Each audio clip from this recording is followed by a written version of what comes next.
The best pain funnel questions asked at the wrong time will lose you a deal you might otherwise have won had you asked them in the right order at the right time. Funnel Vision is brought to you by Math Marketing, creators of the Funnel Plan. Math Marketing is the source of the 1, 2, 3 of B2B.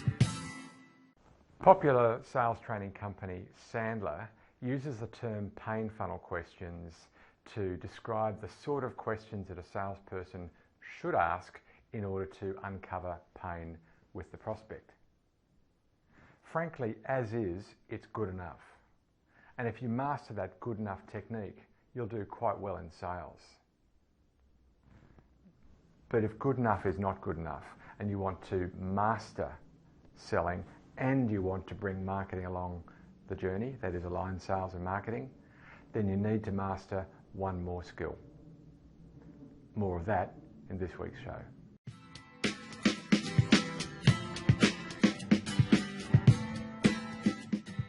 So here are the questions straight from Sandler.com. In fact, you probably can't see those. Let me get off camera and show you them slightly enlarged. So take a look at these questions. Just read through the list of questions. These are not simple, clearly they're not yes/no questions. They're open questions, that's great, but they're really quite probing questions. They really are good questions. They're similar in a lot of ways to challenger selling. And simply mastering these questions will help you succeed. But let me point out a small flaw in these questions. Candidly, it's a small flaw, but it could be meaningful. Here it is. These questions are a combination of gap questions, implication questions, need questions, and some hygiene questions. All of which are good, but they're not all the same thing, and they're probably not for the same meeting. In gap acknowledged, if we draw a little from the Huthwaite spin methodology, you'd know that there's the problem and the implication. Problem questions like, have you given up trying to fix the problem? How committed are you personally to resolving the problem? Great questions. And they're all about the problem. Then, what lessons came out of the experience? How much did it cost you, and how did that make you feel? These are really implication questions. And then we move into, what have you tried before to fix the problem we're discussing?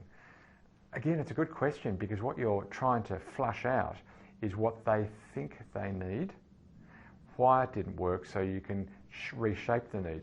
Great questions, but they're all about the need. And there's also some general hygiene questions. Is there anything else I should know that would be helpful? So it's just a good question to ask in almost any meeting. I have no issue with any of these questions. They're brilliant, but they're potentially brilliant for different meetings, not the one meeting, and certainly not blended in that order. Let's take a lesson also from conceptual selling from Miller Hyman, another sales training company. They asked the question, what concept do you think the buyer has right now? What concept do you want to get them to at the end of this meeting? And what do you need to ask or show them to get them to that new concept?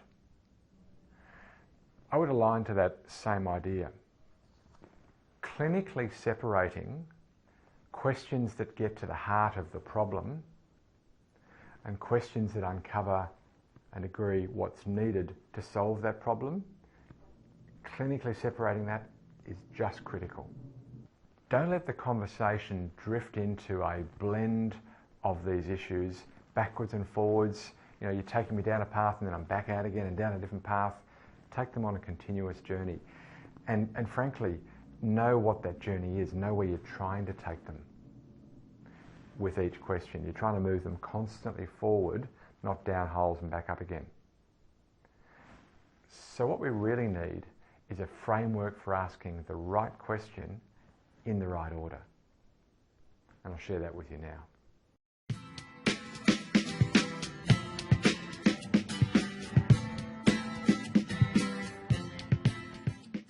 So as you might have gathered, I like these questions, but I am siding with Miller Hyman on this one, or MHI as they are now.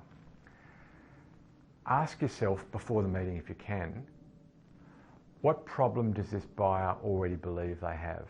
Do they already agree that they have the right problem, the one that I can solve better than the other guy? If they do, then I can move on to need agreed. If they have a different concept, either of whether there's a problem at all or what the problem is, I need to go back. Because if the buyer's troubled about the wrong problem, I am going to lose eventually, and I'd rather lose now. Now, if you want a bit more content on asking the right questions about the right problem and why it's important to focus on the right problem, I've got other blogs that I want to share with you about that topic. But let's for the moment say you know what problem you want them to be troubled about, and the question is, are they already? If they are, move on. If they're not, go back and do it again. So your meeting now is to get them to the right problem. Next, ask whether the other buying influences, the other key buying influences, the high influence, high degree of influence buying influences are also at that same point. If they're not, do not progress. Go get them to that same point. You need all the buying influences to believe that they have the right problem. Surface it, make it evident to them. Next, ask the question, does the buying influence that I'm meeting with now agree that they have the need that I can meet uncommonly well?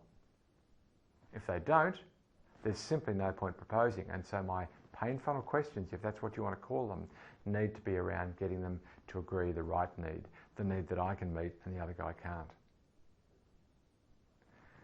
If I've already got my buying influence to that point, have I got my other buying influences to that same point? If not, get a sponsored meeting from the person who does agree to go meet with others. You need all the buying influences to, firstly, as we've already talked about, agree the problem, the right problem, and secondly, agree the right need. If they think they need something other than what you do, don't propose. Get them to the right understanding of what they need. Remember, you're the expert. The right understanding of what they need well before you propose. So the questions need to move the buyer from where they are now to the right point. And the right point might be a progression of the journey, or it might be a revisit of the same stage because they've reached the wrong conclusions. Long story short, you need to ask the right pain funnel questions to get the buyer to the next stage in the buyer's journey.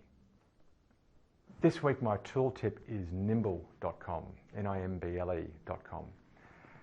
Nimble is a social CRM. What that really means to us who speak English is that you imagine all of the different means by which you could have a conversation with your prospect. It could be recorded via email, multiple social channels, or in the CRM. Collecting all of that can be a problem, and that's where Nimble comes in. Nimble has feeds into all of those, and it assembles all of those feeds into a single contact record, so you can look up the contact and find all of the dialogue that you've had with that prospect. Very handy tool for the era of social selling. Check it out at nimble.com. If you enjoyed this blog, then likely you will enjoy others. If you haven't already, you can subscribe to receive this blog by visiting mathmarketing.com/blog or by visiting our YouTube channel. If you have a colleague who may be interested, we would be so grateful if you invited them to subscribe. Why don't you do that now? And when you come back, we'll show you how we do that in Funnel Plan. As you know, Funnel Plan is a great way to describe your objectives, your strategy, your velocity, and your tactics that sales and marketing use together to achieve success. Today we're talking particularly about the questioning technique about the problem. So a couple of things I'm going to point out. I'm going to come back to this PDF in a second, the PDF being the output from the Funnel Plan software. I'll just make the point that in the Funnel Plan itself, on the software online, is that we would be looking to the problems, we'd be referring to what problem we've chosen, in this case, underperforming sales and marketing engine, which we chose having analysed multiple other options, came to that conclusion, and of course we're talking about the tactics. Now I want to flip back to my PDF because this visually represents those conclusions. So let's zoom in, take a look at the problem analysis, and you can see that we contemplated multiple problems. Based on that analysis, we chose an articulation of the problem, in this case, underperforming sales and marketing engine. Not necessarily the most attractive, not necessarily the strongest, there was some debate that ensued that led us to conclude that that was the right problem to focus on. Now in the tactics towards the bottom of the funnel plan, we've got tactics to find names, position with them, establish interest, and of course, pain funnel questions, we're going to look just at the gap acknowledge questions. So the key tactic that gets us to the need agreed stage is a personal meeting to explore the costs and consequences of whatever your problem is in the hard bits plan, if you've read the leaky funnel, failure to innovate, or in this example, sales and marketing engine is underperforming, using a pre-printed meeting tool or a whiteboarding session. That doesn't speak to the actual questions or the chosen problem that we want to use. Now you'll make a decision whether you really want the questions to be included in your tactical plan that is the funnel plan. Personally, I wouldn't. I'd have those questions agreed and I'd have the link to the chosen problem. Let's just highlight failure to innovate in the case of hard bits, or sales and marketing engines underperforming in the case of the sample plan. Whatever the problem is, I've put it in square brackets to show that I mean insert your problem here. Make sure the questions relate to that problem, but you don't really need to write the questions in your tactical plan, or frankly an already quite comprehensive plan on one page would get just way too busy. The point I wanted to make though with the tactics, and I made it during the main section of the blog, is don't confuse gap acknowledged and need agreed. They are different stages, and the questions that we need to use to flush out, firstly the right problem, secondly what's needed to fix that right problem, they are distinct stages, and the more clinically you can separate those stages, the more powerful your selling will be. In next week's show, I'll share some great cold calling tips with you. Until then, may your funnel be full and always flowing.